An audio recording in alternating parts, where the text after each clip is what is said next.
Hey everybody, so this week I'm going to be talking to you about recycling, and what I think should happen is implementing mandated recycling programs all across the United States. So although recycling programs may be more work and more costly even right now, it can create more jobs, increase the supply and demand, and really save space in landfills. And most importantly, it's just really good for the environment. Recycling should be mandatory in my opinion for everybody. The cost and the availability is a fixable issue, but we can get city sanitation departments to back recycling programs that would increase the demand for recycling for processing plants and then recycled products as well. Recycling really affects everyone. Whether you take part in it or not, we're all living on this place together, and our actions really determine what this world and Earth is going to look like in our future. So let's talk about some of the actual benefits of recycling. According to DoSomething.org, the average person generates about 4 pounds of trash every day. That ends up being about 1.5 tons of garbage every year. And the EPA says that 75% of our waste is actually recyclable, but right now we only recycle about 30% of it. So here's actually a good few ways to think about it. One aluminum can getting recycled saves enough energy to listen to a whole entire album on your iPod. And recycling 100 cans could light your bedroom for 2 weeks with the energy that it saves. The Container Recycling Institute, or CRI, estimates that 36 billion aluminum cans got landfilled last year, ended up having a scrap value of over $600 million. So, but not even looking at the value of all the aluminum, but that's a lot of albums played and rooms we could have lived in, just the energy saved from those cans.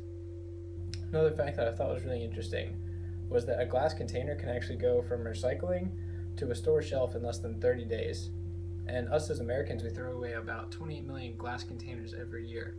That's a lot of safe space in landfills, not to mention the reduction in cost to produce some new glass containers.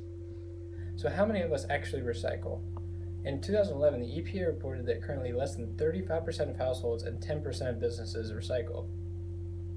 So looking at all this, there are a lot more numbers and figures and examples I could continue to give you, but I think as we all see that there's a huge need for recycling, and there's a really big benefit that it has for the planet, and considering that less than half of the American population recycles right now. So the ideal goal would be for us to have a government-backed mandated recycling program. It would make it easy and accessible for everyone. It would just be as easy as throwing away your normal trash or rolling it out to the curb. You'd have another bin for recycling, or maybe 2 bins depending on where you live. There would be no excuse for anyone not to recycle when it's just as easy. There's no extra work for you. So I know that for me in Jacksonville, we actually have a recycling program that we have a trash bin and a recycling bin, and we actually fill up our recycling bin faster than our trash bin, and I think it's awesome. And it's a great program too because it really takes no extra work for us as residents because they both go out to the curb and we don't have to take the recycling anywhere. So there's actually a mandated recycling program that's already in place in America, and that was actually started in San Francisco in 2009. The city passed an ordinance that required residents to separate their recyclables, compostable material, and landfill trash into 3 separate bins. And according to the city bill, they've been able to achieve 75% of waste diverted from landfills, and they still have a goal of achieving 100% diverted by the year 2020. That would be no landfills needed. That's really cool. So the structure for this recycling program has really already been proven. We just need to follow it. For the rest of us, and the way it works is the city provided these 3 separate color-coded bins for each residence, and all they had to do was subscribe for a pickup service. The total cost for a pickup service is $35.12 per month, and it goes up a little bit if you want larger bins, but not much. And if you want to see any more information about this, you can go to recologysf.com. They've got all the layout of the ordinance and how it actually runs in the city. So although $35 a month really isn't that bad for recycling, it can be a little much for some people. And I really believe that we can get that cost down, if not completely free, when recycling just becomes the norm, like taking our normal trash. And we can get it to be just another public service provided by the city and funded by the states. So one argument that recycling has against it is the cost. It costs more than standard public trash service, mostly in part due to the increased number of bins, the collection time it takes to pick up those extra bins, the plant infrastructure and support that different disposal and recycling methods take.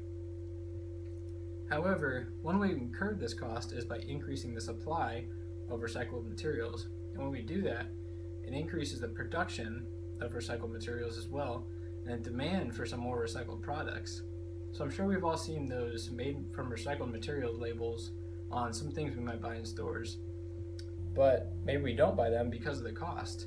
And a company called Earth 911, who actually promotes and sells a lot of recycled materials, explains why some of these materials or recycled products cost more than a brand new product.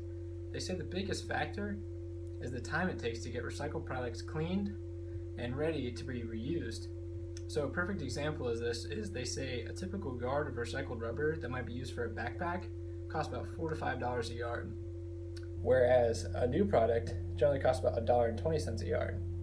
One of the biggest recycled products is actually paper, and it's usually one of the more expensive than new paper because there's just more steps to get it clean, de-inked, and ready for use again in printing. So we can get this cost down, and the way we can do that is by producing more recycled products. And when the increase of this hits those city production plants, it really forces them to invest and grow their technology to get that production time and cleaning process down and streamlined. And when they do that, that actually will save them time and money, and those recycled products that might be a little bit more now can become cheaper than some of those new products.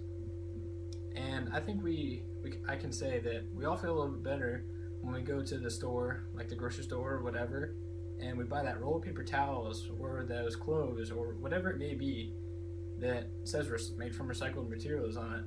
Even if it's not your thing, you don't have to consider yourself like a tree hugger or some kind of hippie just to buy a few recycled products. But recycling really helps our planet tremendously. And why wouldn't anyone not want to help keep this place looking better when you live here?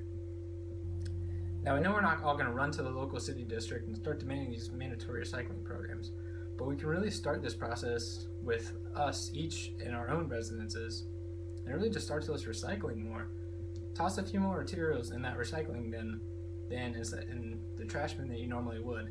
And if you have a city recycling program already in place, but choose to just toss everything in a garbage can, stop it. Put it in the recycling bin. Use that free recycling program that's already available to you. I know it might take a little more time to sort a few things out, rinse a couple of jars out, but start small. Make it a habit. It only takes a couple minutes a week, really, to clean those things and toss them in a recycling bin, and we will all thank you for it. And for those of you who don't have free recycling programs in your city, I really encourage you to start recycling anyway. Look to find where you can take your recycling. Oftentimes it won't cost you anything to actually take it there. Sometimes you might actually get paid for what you're bringing if it's like aluminum cans. But you might have to just drive a little bit and sort a couple things in receptacles when you get there. If you don't know where you can actually take your recycling, you can go to recyclingcenters.org and search your area for a recycling center near you just by typing in your zip code. So together, let's just start small. Get some more people informed in how important recycling really is and the positive impact that it has on our environment.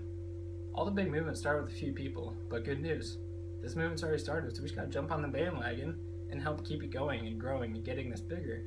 So together we can produce more recycled products, creating less waste that would otherwise be hitting those landfills, increase the demand for more recycled products, massively cut down on greenhouse gases and emissions, and maybe it'll even save you one day from having the city turn that lot next door or down the street into a landfill, and you getting to enjoy the smells and aromas of everybody's garbage, because one day or over time we just decided that throwing stuff away was easier and better than just recycling a couple things, and a few of those things every time a week.